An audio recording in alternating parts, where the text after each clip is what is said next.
Désaffectée depuis 2012, la maison d'arrêt de Nantes, située dans le centre-ville, va être réhabilitée. Le projet a été dévoilé ce mercredi. Claire Villalon. 160 logements, une crèche, un théâtre et 250 places de stationnement public. Voilà en quelques chiffres à quoi ressemblera le site de l'ancienne maison d'arrêt de Nantes. Un projet qui se veut d'abord ouvert sur la ville. C'est un vrai symbole d'un lieu de souffrance, d'un lieu dur, d'un lieu de fermeture. Nous avons voulu en faire un lieu ouvert. Ouvert sur le quartier, ouvert sur le centre-ville, en résonance avec la place d'Aristide Briand qui, dans le même temps, va être rénovée. Et ce symbole d'ouverture, il était effectivement extrêmement important. La moitié des 160 appartements seront des logements sociaux pour pouvoir accueillir des familles. Mais ce nouvel îlot d'habitation se veut également intergénérationnel. On a une crèche, mais aussi des logements qu'on dédie aux personnes âgées, avec des logements en vie collective pour personnes âgées. Ce n'est pas une maison de retraite, ce n'est pas une résidence pour personnes âgées, ce sont des logements en colocation pour personnes âgées. Le projet a également laissé une place très importante à la nature, avec notamment des jardins partagés sur les toits et la création d'un verger. On a eu l'impression d'être au milieu d'un théâtre de verdure que l'on traverse et qui crée à cet endroit de la ville de Nantes une nouvelle référence en matière de vivre en ville. On vit en ville aujourd'hui avec du végétal, avec un végétal qui n'est pas seulement décoratif. Enfin, un théâtre va prendre place dans l'ancien pavillon du Greffe. Il sera géré par la compagnie du Café Théâtre. En tout, la reconversion de la maison d'arrêt va coûter 22 millions d'euros. Début des travaux prévus fin 2017 pour une livraison fin 2019. À Notre-Dame-des-Landes, les propriétaires sous le coup d'une ordonnance d'expropriation peuvent souffler. Le délai de 5 ans est désormais dépassé depuis ce mercredi. Qu'est-ce que cela signifie-t-il ? Élément de réponse avec Alam Nousser.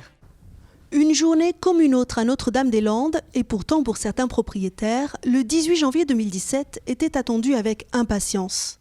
Il y a 5 ans, on va dire jour pour jour, on nous prenait nos biens.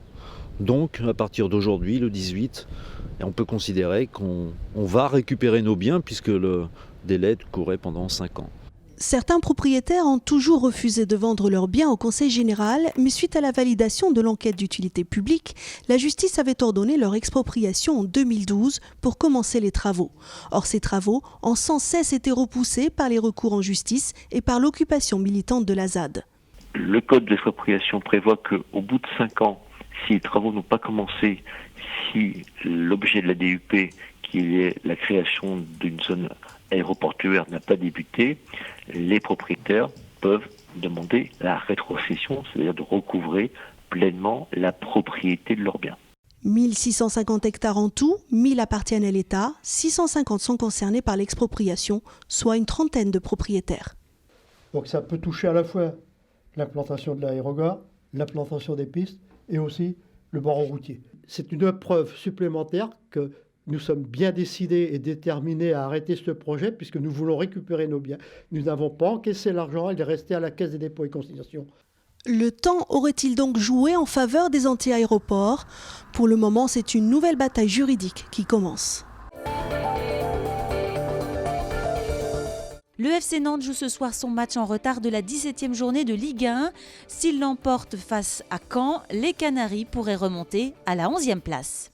C'est un match très important. On va dire qu'on a eu la chance qu'il ait été décalé, on va dire. Et que par la suite, on a fait des bons résultats en championnat.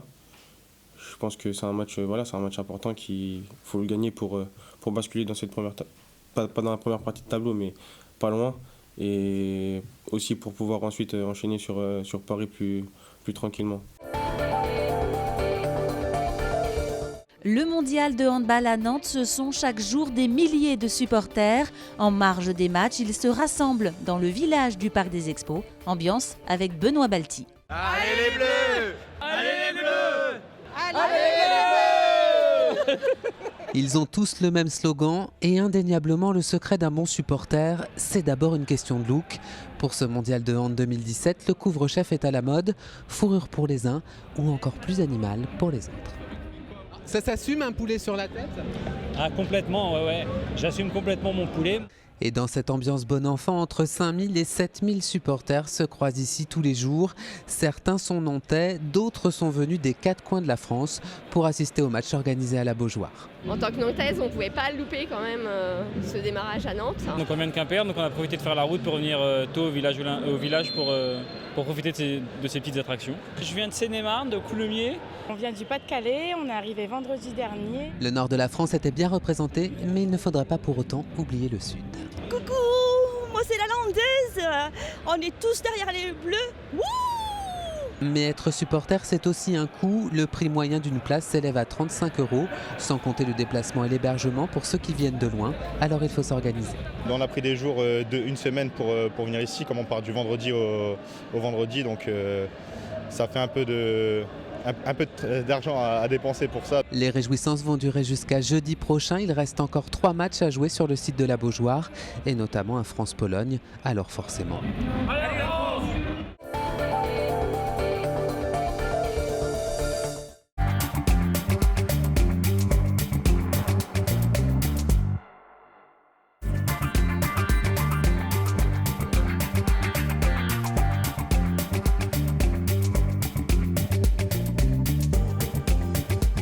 L'année 2016 a été positive pour le CHU sur le plan financier. C'est effectivement très important pour toute structure, qu'elle soit publique ou privée, d'avoir un sous-placement financier sain. C'est le cas en 2016 sur le CHU. Nous allons dégager un léger excédent budgétaire. Et pour la 3e année consécutive, l'indicateur qui est majeur pour nous, qui s'appelle le taux de marge, eh bien, ce taux de marge, il va être à nouveau amélioré pour la 3e année consécutive. Nous étions à 6,4% de taux de marge en 2014, 7,3% en 2015, et nous allons finir l'année à 7,7%. Donc un taux de marge qui continue son redressement, et c'est bien sûr pour nous, CHU, très important.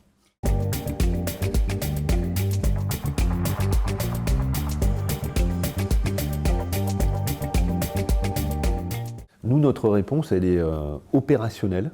Voilà, le CHU a mené en 2016 une stratégie offensive d'investir sur des projets nouveaux, des plateaux techniques nouveaux. Je prends quelques exemples. On a acquis un robot chirurgical de dernière génération. On a investi dans de nouvelles techniques chirurgicales absolument extraordinaires qui permettent notamment à un chirurgien d'avoir des imageries en direct avec un scanner intégré dans l'acte opératoire. On a créé des lits supplémentaires dans un certain nombre d'activités. Bref, nous avons créé de l'emploi puisque en 2016, le CHU, en solde net, entre les plus et les moins, a créé in fine 56 emplois supplémentaires en 2016.